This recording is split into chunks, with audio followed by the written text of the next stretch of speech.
Hello，大家好，我是娱乐玩家李维斯，今天给大家带来的是比利时 SPA 一场线上夜赛攻防解说。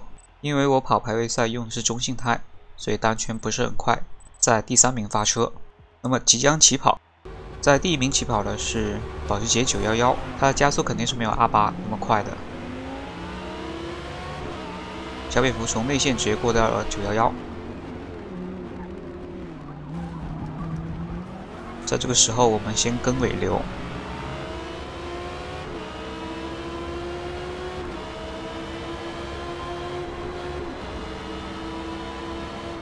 适当放一下油门，保持车距，观察一下前车的节奏。开头可以保守一点没有关系，因为R8只要吸了尾流之后，追上前方集团还是很快的。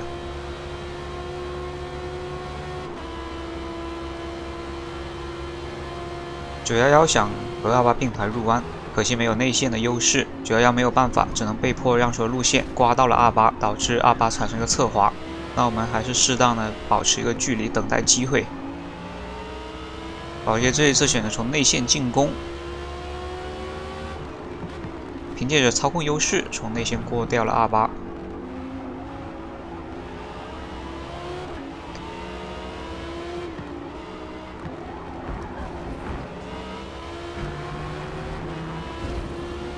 可以看到小蝙蝠因为出界背上了0.6秒的一个法师，这时候911刹车太晚，内线空了出来，那R8再次回到第1名。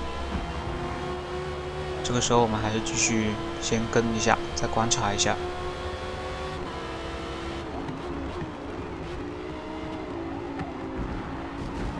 前2名的节奏都是非常的快啊，我们现在不要贸然的去进攻，避免自己的节奏丢失。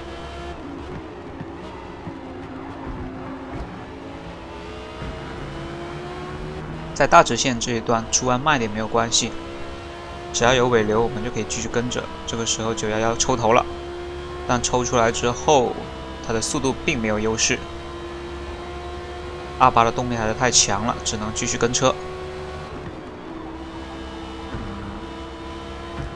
看一下低速弯，低速弯想动手，但距离太远了，只能继续跟车。出弯之后的话，911的加速是比不过R8的，所以说看低速弯911有没有动作，看一下会不会换回内线。他换回去了，但是距离还是不够，我们挤压一下他左边的空间，让他的路线变窄一点，出弯速度似乎也没有受到太大的影响。那我们继续跟车，又来到了很经典的红河湾，这里的上坡难度非常的大，点一脚刹车跟一下。这里因为太贴右边，为了不出界，我反打了一下，导致出弯速度丢失。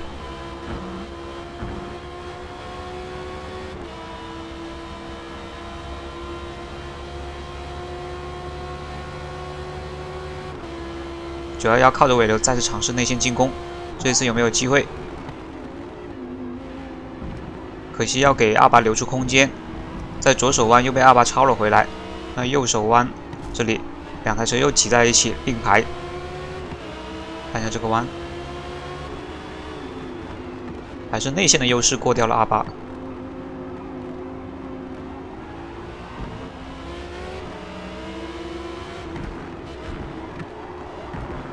像 SPA 这种高速赛道的话，911想甩掉这个有加速优势的R8还是挺困难的，因为只要到大直线之后，R8靠一个尾流就能重新回到911的车尾。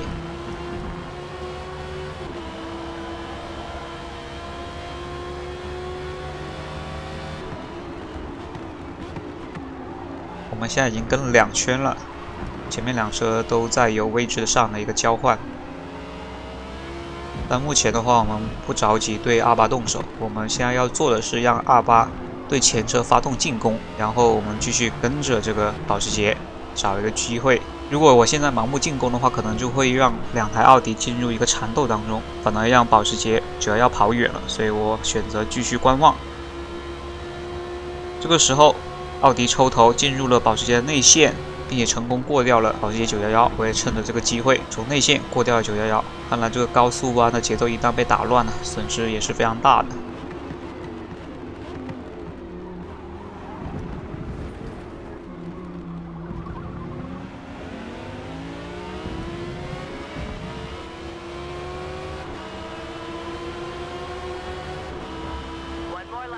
从中线入弯，防守一下保时捷。我现在的主要任务就是防守后车了，因为前面的车是很难追得上了。在后面有人追的情况下，还想去进攻就不太现实。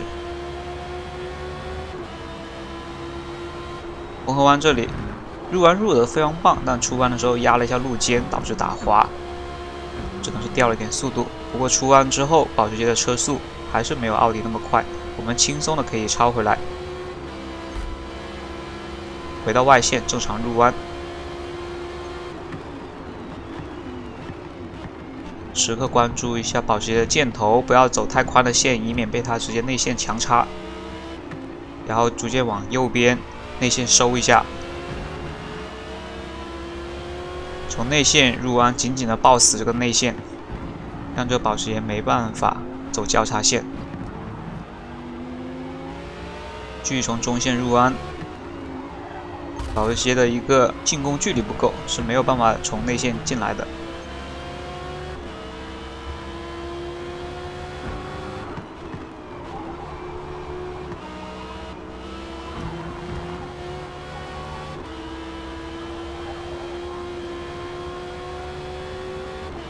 重刹车，这里被保时捷追尾了。因为我这里不重刹车的话，在弯中很可能会推头。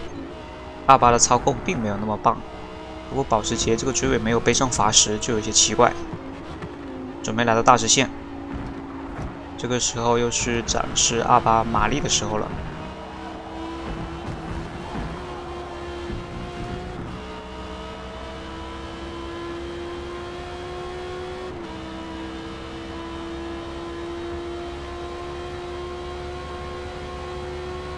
点一下刹车。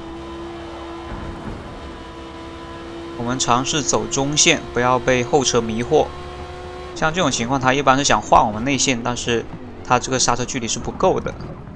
如果我们盲目的去防守外线的话，我们的内线就会空出来给他，这样的话我们就很被动了。所以我们就正常走中线入弯就好了。最终成功带回，第2名结束。